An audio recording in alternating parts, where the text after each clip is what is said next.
बिस्मिल्लाहिर्रहमानिर्रहीम। जी स्टूडेंट्स, आज हम एक्सरसाइज 1.1 क्वेश्चन नंबर 3 करने जा रहे हैं। क्वेश्चन नंबर 3 में he says that find the value of A B C and D which satisfy the matrix equation. Matrix equation का मतलब ये है स्टूडेंट्स के मैट्रिक्स जो हैं ये इक्वल होने चाहिए। इक्वल मैट्रिक्स, दो मैट्रिक्स आपस में इक्वल होने चाहिए। हमने लास्ट टाइम पढ़ा था कि दो मैट्रिक्स तब इक्वल होते हैं जब उनके ऑर्डर्स इक्वल होते हैं और जब उनकी कोरस्पोंडेंस एंट्रीज जो हैं वो इक्वल होती हैं। तो हमने कहा था कि दो मैट्रिसेस इक्वल हैं। अब उसने हमें क्वेश्चन नंबर 3 में दो मैट्रिसेस दे दिए हैं। उसने हमें कहा है एक मैट्रिक्स में कि a प्लस सी और a plus 2b c-1 4d-6 is equal to, he says that 0-7 3 2d 0-7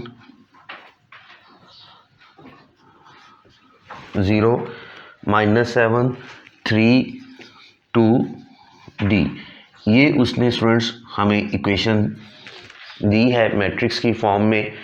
अब वो कह रहा है कि ये दोनों मैट्रिक्स आपस में इक्वल हैं। इट मीन्स कि इसके कोरस्पोंडिंग एंट्रीज जो हैं वो भी इक्वल हैं।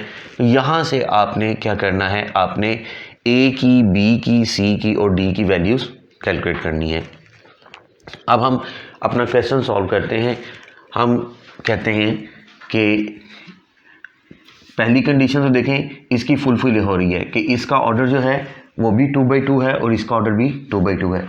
सेकंड कंडीशन को यूज़ करते हुए हम लोग क्या करेंगे, हम लोग ए और सी, बी, डी की वैल्यूज़ कैलकुलेट करेंगे। हम कहते हैं a plus C is equal to 0।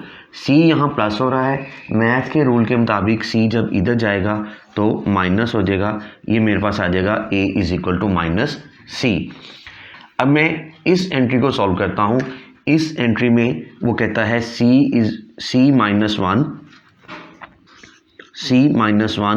Is equal to 3।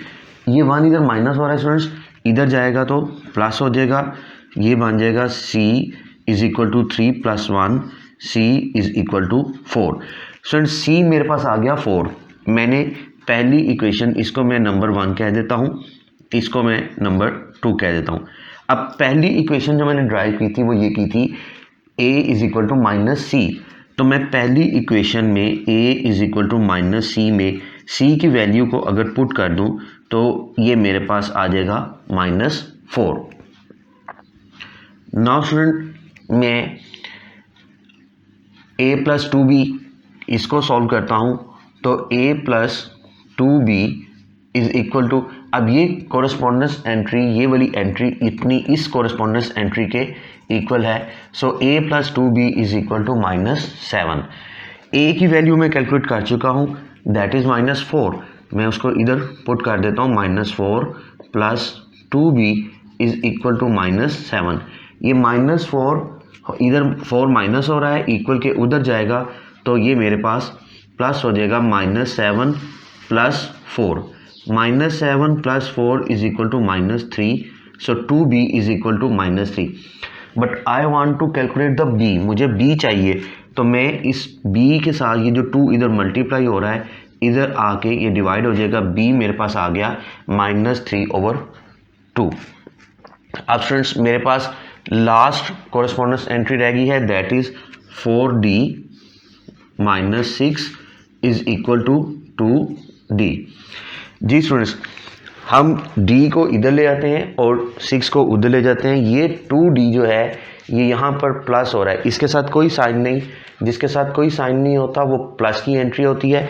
ये जब इक्वल के इस तरफ आएगी तो ये मेरे पास इधर आकर माइनस हो जाएगी। 4d इज -2d और इस 6 को मैं उधर ले जाता हूँ, ये इधर माइनस हो रहा है, उधर जाकर प्लस हो जाएगा। ये मेरे पास आ गया 4d - 2d is equal to 6। 4d - 2d is equal to क्या बन जाएगा, 2d and is equal to 6। अब मैंने d कैलकुलेट करना है, 2 इसके साथ मल्टीप्लाई हो रहा है, इधर आके डिवाइड हो जाएगा। सो d इज इक्वल टू 3। ये हमारी क्वेश्चन नंबर 3 की रिक्वायरमेंट थी कि उसने आपसे कहा a कैलकुलेट कीजिए, that is a is equal to -4। He said B calculate कीजिए, we calculated B is equal to -3/2. He said calculate C, we calculated C is equal to 4 and the last one is D is equal to 3. तो ये हमारी values हैं, ये हमारा question जो है ये कंप्लीट हो जाता है. सो आज जो टॉपिक हम करने जा रहे हैं वो है टाइप्स ऑफ मैट्रिक्स, के मैट्रिक्स की टाइप्स कितनी होती हैं. इसमें सबसे पहले जो मैट्रिक्स हम करने जा रहे हैं वो है row matrix.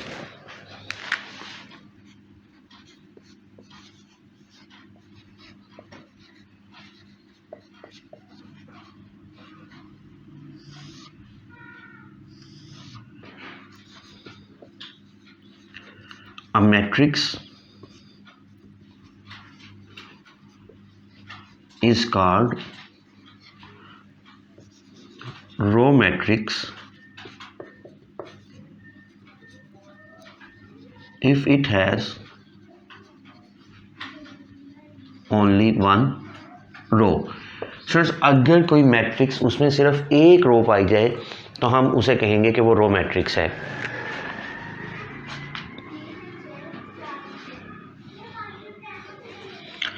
For example students, मेरे पास ये एक मैट्रिक्स है ए बी सी. इस मैट्रिक्स में आप देखें कि सिर्फ एक ही रो पाई जा रही है तो मैं इसको कहूँगा कि ये मेरे पास रो मैट्रिक्स है. इसी तरह से अगर मेरे पास एक मैट्रिक्स है 7 6, तो इसमें भी आप देखें कि मेरे पास सिंगल रो पाई जा रही है. तो ऐसा मैट्रिक्स जो सिर्फ एक रो के ऊपर कंसिस्ट करता हो उसे हम कहते हैं के row matrix. Next is column matrix. A matrix is called column matrix.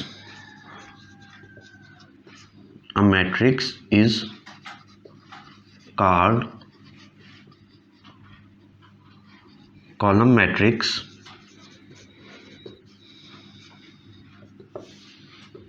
if it has only one column. एक मैट्रिक्स है 7 3 5. तो आप देखें स्टूडेंट्स, इसमें सिर्फ एक ही कॉलम पाया जा रहा है. तो ऐसा मैट्रिक्स जिसमें सिर्फ एक ही कॉलम हो उसे हम कहते हैं कॉलम मैट्रिक्स. ये भी कॉलम मैट्रिक्स है और ये भी एक कॉलम मैट्रिक्स है. इसके अलावा मेरे पास